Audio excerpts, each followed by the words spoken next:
When you think of the American Revolution War, names like George Washington or Paul Revere probably came to mind. Yet, few remember German men who fought alongside the British.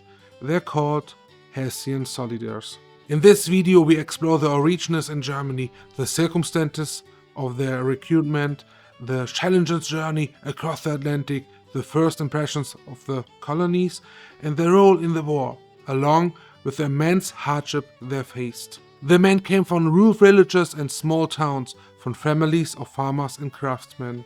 Hessen-Kassel was a small state, heavily militarized yet not worth. The landgrabbers discovered that providing soldiers for foreign wars could generate income. Britain needs troops and Hessen-Kassel supplied them. Between 776 and 783, about 18,000 men were sent from Hessen-Kassel to America. Hessian contributed another 2,000 or 3,000 men. For the landgrabs, this was a profitable arrangement. For the soldiers, it was often not a choice. They left their families behind and entered a life of duty far from home. Historians often call them forgotten soldiers, because the rule of barley mentioned in many history books. Yet, they present significantly influence of the course of the revolution. Recruitment was formally organized. Acclaimed men were enrolled and mastered roles, obligated to serve. Britain paid the landgrabbers several guineas per soldier, while the soldier himself received a modest wage of about 1 guild per month. The soldiers were issued uniforms, rifles, bayonets and knapsack. Some had carried parts of the equipment themselves. Most had basic military training, but few had even fought outside Germany before. The Atlantic evaded them like the taste. The voyage took 6 to 12 weeks, depending on the weather. Ships were grounded and usually diseases spread quickly and provisions were scarce. Typical rations consisted of oats, hard bread and dried meat. Fresh water was limited and soldiers often went hungry for days. One Hessian soldier wrote 776. "We sailed for many weeks, and the smell of sickness and death hung over the ship. Arrival in America meant stepping into a complete unfamiliar world. Strange towns, dense forests, and people whose language were barely understood." Hessian soldiers fought mainly as infantry in the British Army. They participated in major battles: Trenton in 776, Brandywine in 777, and Saratoga in 777. The war was harsh. 5 to 10% of the soldiers deserted. Many suffered from diseases, cold and hunger. There was fighting for a foreign land, far from home. Camps were crowded and unhygienic, with diseases like dysentery and fever claiming more lives than weapons at times. Despite the hardship the soldiers endured, out of duty, far of punishment, or simply the hope of surviving. Hessian soldiers influenced the outcome of the battles. Without them, Britain would have had fewer troops, particularly in critical moments like Trenton. Long term, they left a mark.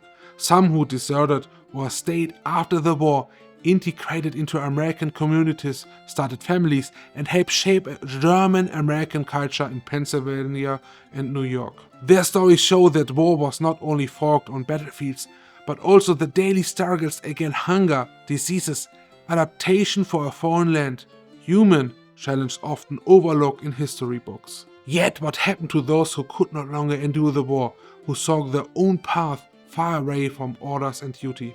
Not even Hessian soldiers remained loyal to the British cause. Some deserted, seeking freedom, survival, or a new life in a land far from Germany. Desertion was not uncommon. Between 5 and 10% of the Hessian soldiers left their positions during the war. The reason were often simple but compelling: hunger, harsh conditions, diseases, or the hope of building a life behind the battlefield. Many deserted during winter campaigns, when patrols were minimal and the harsh weather made life in camp unbearable. In Trenton, for example, some soldiers supplied away in the cars after the surprise attack by George Washington's troops. Desertion carried enormous risk. Soldiers could be punished by execution, imprisonment, or forced return to the unit. Yet disappeared the danger.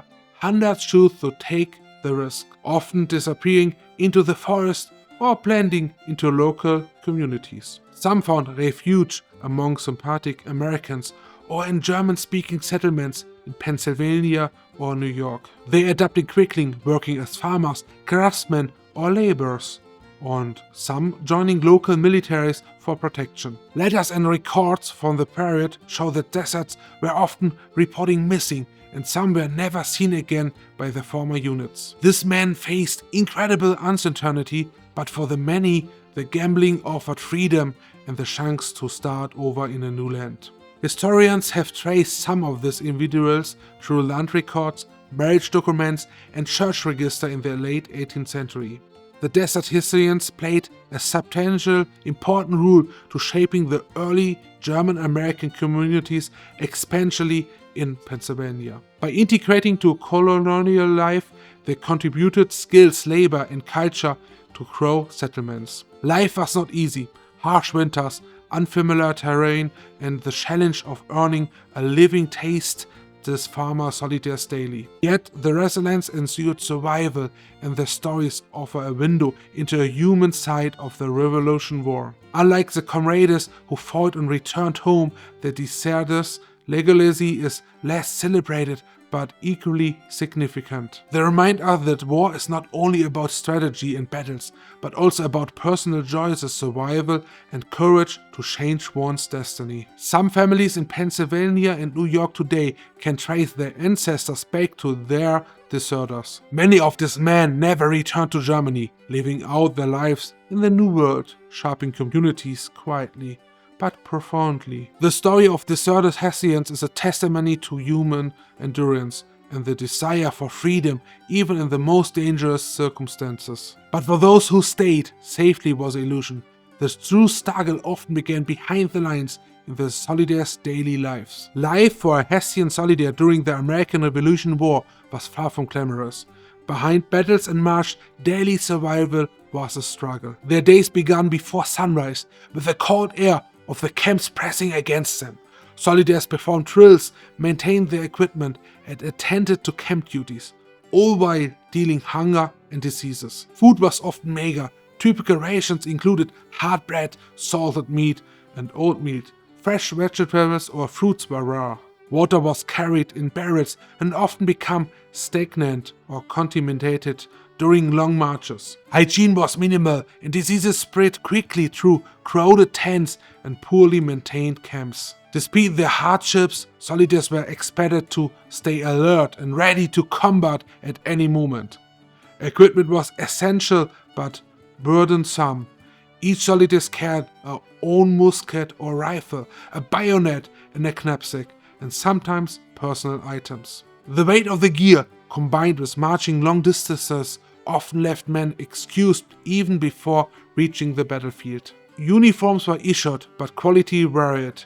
Some were too tight, others too loose, and most wore heavy boots that became uncomfortable over time.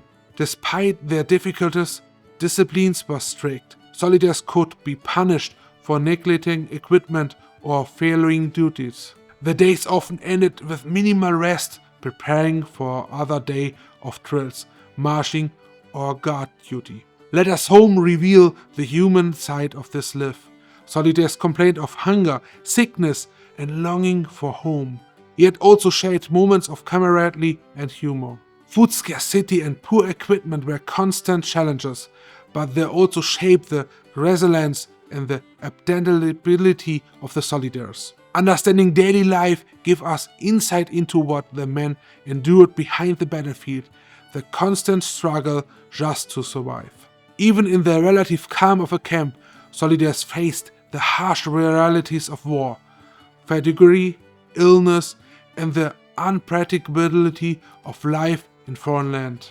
Supplies were sometimes delayed, forcing soldiers to make do with less, while officers expected obedience at all times. Through it all, the men carried on, moved by duty, pay, or the hope to surviving and returning home one day. The story of Hessian daily life showed that war was not only about battles, but also about the endurance of ordinary men under extraordinary circumstances. Food, equipment, and the routine of the camp life defined the experience of Hessians and left a lasting impression of those who survived. And so the daily life of Hessian soldiers revivals the human side of war, hardship, adaptation, and the quite strange to those who survived far from home.